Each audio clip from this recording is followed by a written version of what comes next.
श्री स्वामी समर्थ. तुम्हा सर्वांचं माझ्या मराठी यूट्यूब चॅनलवर मनापासून खूप खूप स्वागत. स्वामी महाराज तुमच्या सर्व चांगल्या इच्छा पूर्ण करोत हीच स्वामींच्या चरणी प्रार्थना करते आणि आज या नवीन व्हिडिओला सुरुवात करते. ऑक्टोबर 2024 पासून शारदीय नवरात्रीला सुरुवात होत आहे. या शारदीय नवरात्रीची सांगता दसऱ्याच्या दिवशी होते. नवरात्रीच्या या कालावधीत देवीच्या 9 रूपांची पूजा केली जाते. नवरात्रीमध्ये आपण आपल्या कुळाचाराप्रमाणे देवीची पूजा करत असतो, उपासना करत असतो, देवीच्या सेवा करत असतो.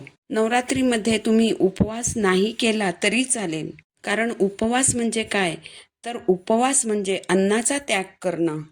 तुम्ही अन्नाचा त्याग नाही केला तरी चालेल, पण तुम्हाला आई भगवतीची सेवा मात्र करायची आहेच. तुम्ही घट बसवत असाल किंवा बसवतही नसाल, तुम्ही देवीसमोर अखंड दिवा लावा किंवा लावू नका, पण नवरात्रीचा प्राण जो आहे ती म्हणजे देवी भगवतीची सेवा.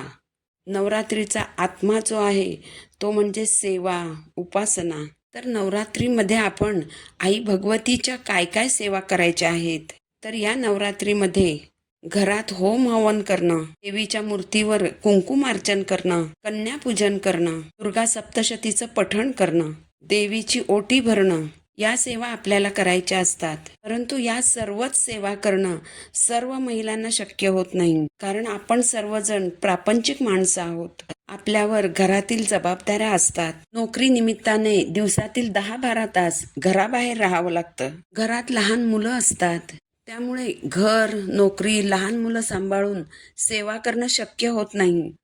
नवरात्रीच्या या काळात दुर्गा सप्तशती या ग्रंथाचं पठण करावं अशी प्रत्येकाची इच्छा असते.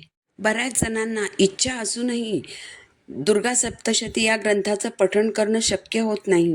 तर त्यांनी या नवरात्रीत काय सेवा करावी हे मी आज या व्हिडिओमध्ये सांगणार आहे.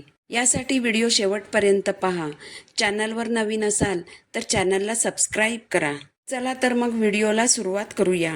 नवरात्रीच्या दिवसांमध्ये देवीचे तत्व खूप जास्त प्रमाणात जागृत झालेलं असतं. देवी तत्वाच्या या सात्विक लहरी आपल्यापर्यंत पोहोचाव्यात म्हणून आपण आई भगवतीची सेवा करत असतो.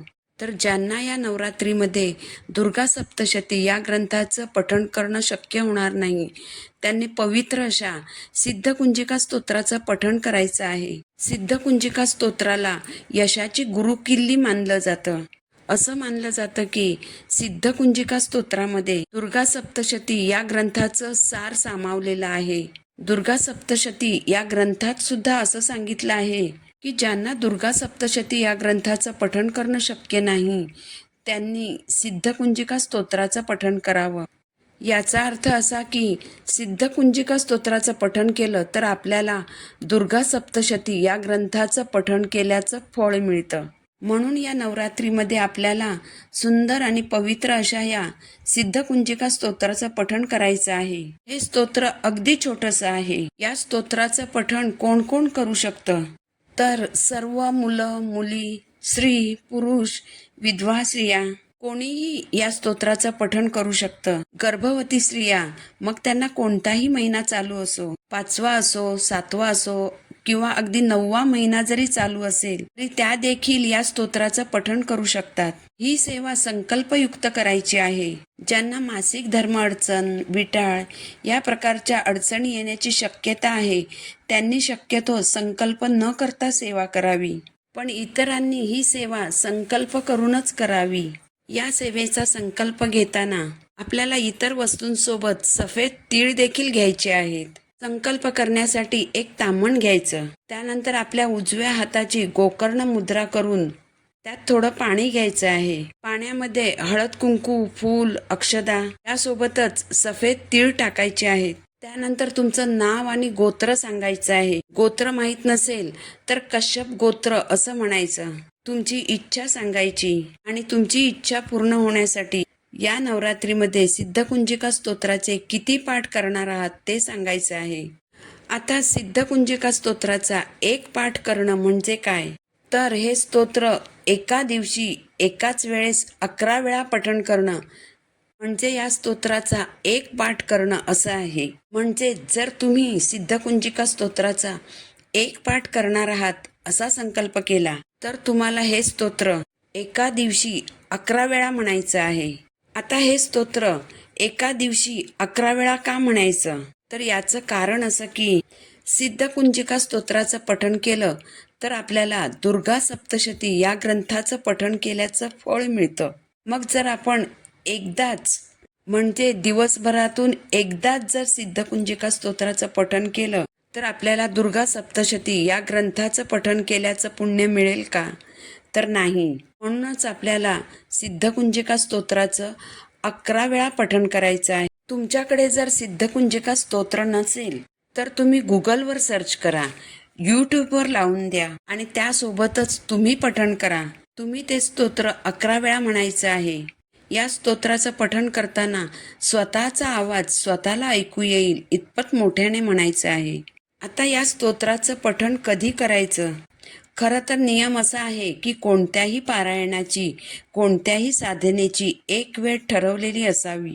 जर तुम्ही संकल्पयुक्त सेवा करणार असाल तर सेवेची एक वेळ ठरवून घ्यावी. पण तुम्ही जर संकल्पयुक्त सेवा करणार नसाल आणि तुम्हाला रोज एकाच वेळी या स्तोत्राचं पठण करणं शक्य नसेल तर तुम्हाला दिवसभरात जमेल तेव्हा या स्तोत्राचं तुम्ही पठण करू शकता. फक्त रात्री 9-10 वाजता ही सेवा करू नका.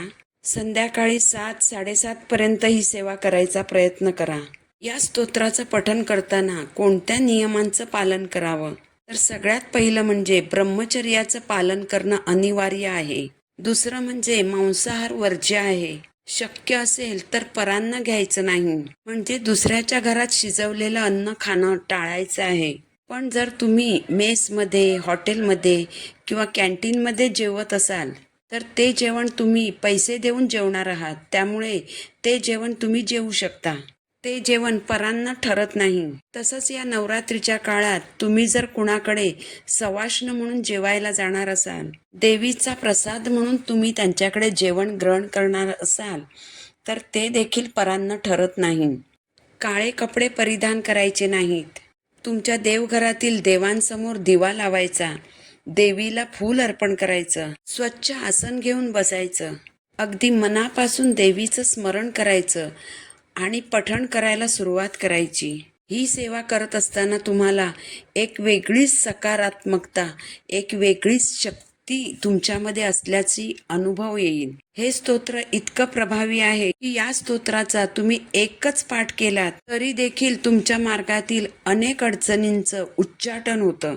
एक पाठ म्हणजे एका दिवशी एका वेळी 11 वेळा या स्तोत्राचं पठण करायचं, म्हणजे एक पाठ पूर्ण होतो.